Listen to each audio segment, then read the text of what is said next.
Jadi kalau kita tidur itu bukan hanya meningkatkan risiko sakit diabetes, tapi penyakit-penyakit yang lain. Dan satu hal, Rasulullah mengatakan, jika kita tidur setelah sholat subuh akan meningkatkan risiko pikun, Pak. Pikun loh, Bu. Ya, Pak. Gampang pikun. Lah kalau kita sholat subuh menjelang maghrib setelah asar, apa yang terjadi? Islam melarang, kita dilarang oleh Nabi kita tidur menjelang maghrib, betul? Bukan karena nanti ketindihan setan, bukan ya. Secara medis diketahui bahwa orang yang kebiasaan tidur antara asar sampai maghrib itu akan menurunnya daya tahan tubuh. Jadi gampang sakit infeksi, Pak, kalau Bapak tidur menjelang maghrib. Kalau sekali lagi setelah sholat subuh gampang pikun, aliran darah ke otak itu tersumbat, ya, jadi stroke penyakitnya. Tapi kalau tidur setelah asar sebelum maghrib, itu daya tahan tubuh kita akan menurun. Jadi gitu ya jawabannya, Bu. Justru ini yang paling penting, materi terakhir ini 6 langkah praktis. Ya, Bapak bisa lakukan di rumah mulai hari ini. Langkah pertama, mulai hari ini jangan makan malam, Pak.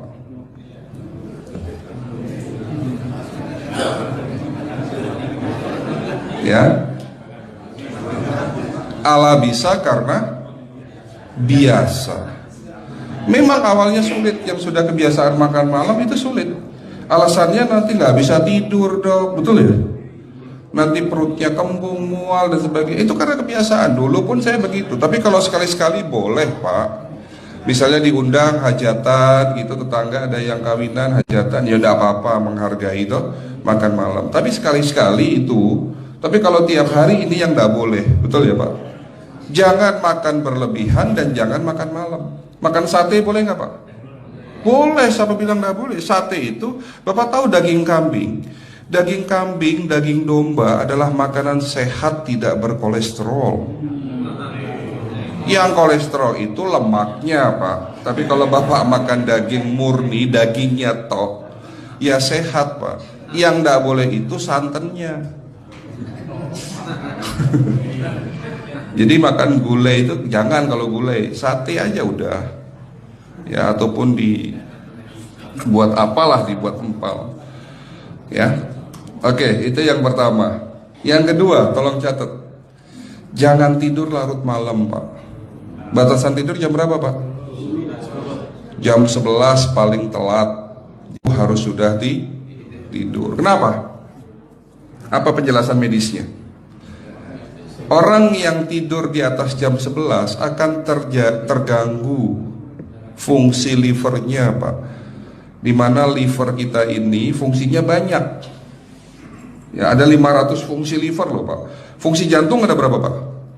Fungsi jantung 1. Fungsi jantung tugasnya untuk mompa darah. Fungsi ginjal ada berapa? 2. Absorpsi dan filtrasi. Fungsi liver 500 fungsi. Jadi organ yang paling berat dalam tubuh kita kerjanya adalah liver. Liver akan rusak manakala kalau kita tidur di atas jam 11 malam. Berarti 500 fungsi liver bisa rusak, Pak. Ini salah satu penyebab diabetes. Bukan hanya kerusakan pankreas, tapi rusaknya liver bisa jadi penyakit diabetes, Pak. Jadi kalau sakit diabetes itu yang terganggu itu sebetulnya bukan hanya pankreasnya, livernya pun rusak, ususnya pun rusak. Makanya dalam pengobatan diabetes di klinik kami itu bukan hanya ngobatin pankreas, tapi 3 organ penting ini saya obati: usus, liver, dan pankreas. Kebanyakan kenapa? Kalau dalam pengobatan tradisional mereka tahunya diabetes itu hanya pankreas, ya kan? Tapi di sini dalam pengobatan holistik, orang yang kena liver itu 3 organ ini pasti rusak: usus, liver, dan pankreas. Salah satu penyebab dari kerusakan liver akibat kebiasaan tidur larut malam. Jadi salah satu penyebab diabetes pun bisa karena tidur larut malam. Ya, batasan tidur jam berapa? Sekali lagi, jam 11 harus sudah tidur pulas. Jadi jam 10, setengah 11 paling lambat kita harus tidur pulas. Nanti setelah jam 1 boleh bangun. Yang penting jam 11 sampai jam 1 ini harus tidur pulas. Jadi kalau Bapak mau sholat tahajud jam 2, setengah 3 ya monggo. Ya.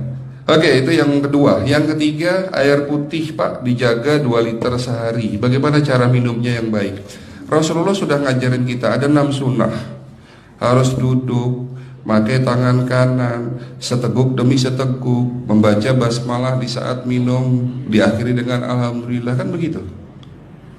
Ya, pagi hari minum 1 gelas, bangun tidur sebelum sholat subuh. Setelah sholat subuh boleh teh, tapi juga dibilas dengan 1 gelas air putih.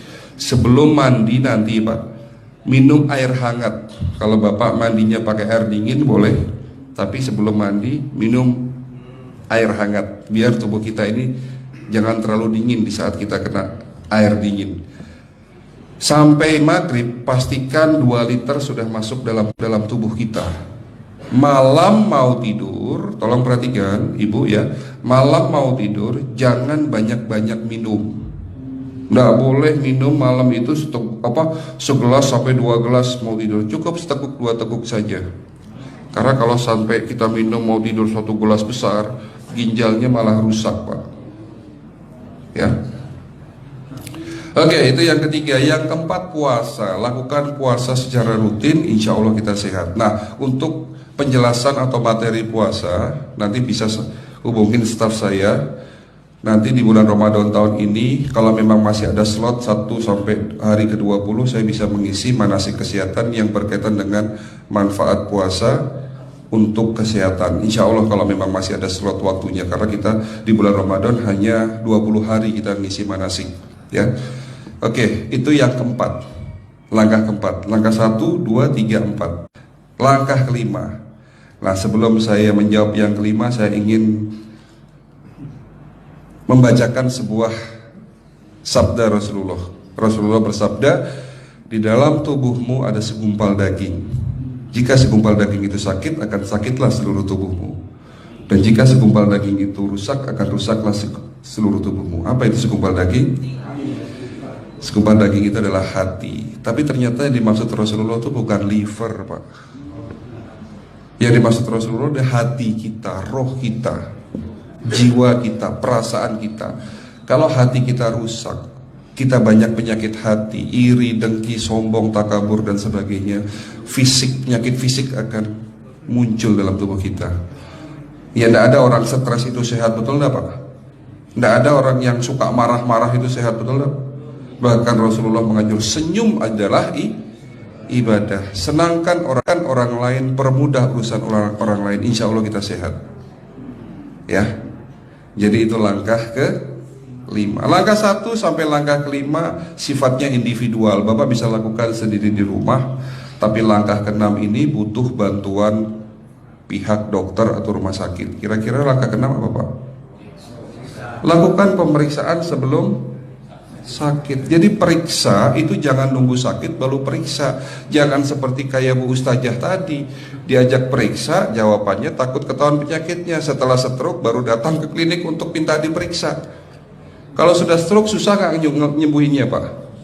Kata kayak beliau nih, sudah 2 tahun tidak sembuh-sembuh karena sudah terlanjur stroke.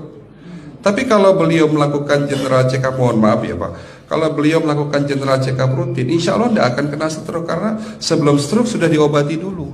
Karena stroke ini bisa kita lihat dalam scanning dengan alat yang saya punya, insya Allah kelihatan ini. Oh ini sudah mulai ada tanda-tanda mau penyumbatan, buru-buru diobati. Memang takut Pak, tapi pesan saya jangan takut. Ya, lakukan pemeriksaan supaya kita tahu, supaya kita kenal. Gitu ya Pak. Jadi kira-kira di jemaah ini ada enggak yang mau saya ajak periksa kita semua? Pesan terakhir dari saya, lakukan pemeriksaan sebelum terlambat. Ini pesan saya dan pesan seluruh dokter di dunia sebetulnya. Lakukan pemeriksaan sebelum terlambat. Ya, karena dengan kita melakukan pemeriksaan kita akan kenal tubuh kita. Kalau sudah kenal kita akan sayang sama tubuh kita. Betul Pak? Ada pepatah mengatakan tidak kenal tidak sayang. Cukup sekian dari saya. Mohon maaf kalau penyampaian kami kurang baik.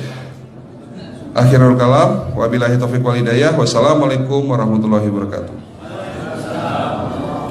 Kalau ada pertanyaan masalah teknis nanti langsung